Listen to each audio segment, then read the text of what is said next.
আজকে আমার ছোট্ট বাগান থেকে সামান্য কিছু মরিচ উঠাবো। মরিচগুলো সামান্য হলেও আমার অনেক শখের। কিছুদিন আগে এই মরিচের চারাটা নিয়ে এসেছিলাম, কিন্তু মরিচগুলো খাওয়ার উপযোগী হয়েছে কিনা বুঝতে পারিনি। আজকে সকালে হঠাৎ করে দেখি আমার মরিচ পেকে গেছে। দেখেন গাইস, মরিচটা কি সুন্দর লাল হয়ে গেছে।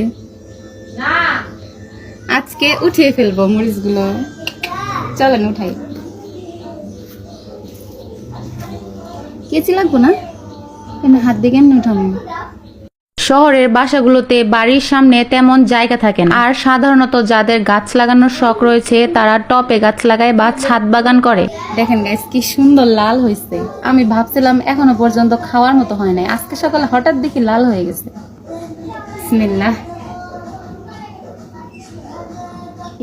এই মরিচগুলো সবগুলা খাওয়ার মতো হয়েছে। পিছাই গেলে ভালো হতো না।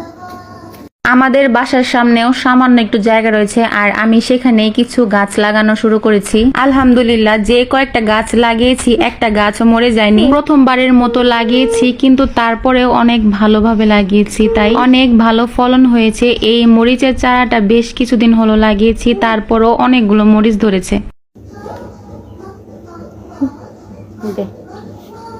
আলহামদুলিল্লাহ গাইস, আমার প্রথম গাছের প্রথম মরিচ।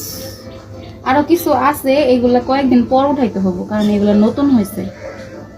আমার এই ছোট্ট বাগানটাতে আমি 4-5 রকমের গাছ লাগিয়েছি। এখানে আমি কিছু সবজি আর ফুলের গাছ লাগিয়েছি। নেক্সট ভিডিওতে আমি তোমাদের অবশ্যই দেখাবো আমি এখানে কি কি গাছ লাগিয়েছি। তো আজকে এই পর্যন্তই। আল্লাহ হাফেজ, টাটা, বাই বাই।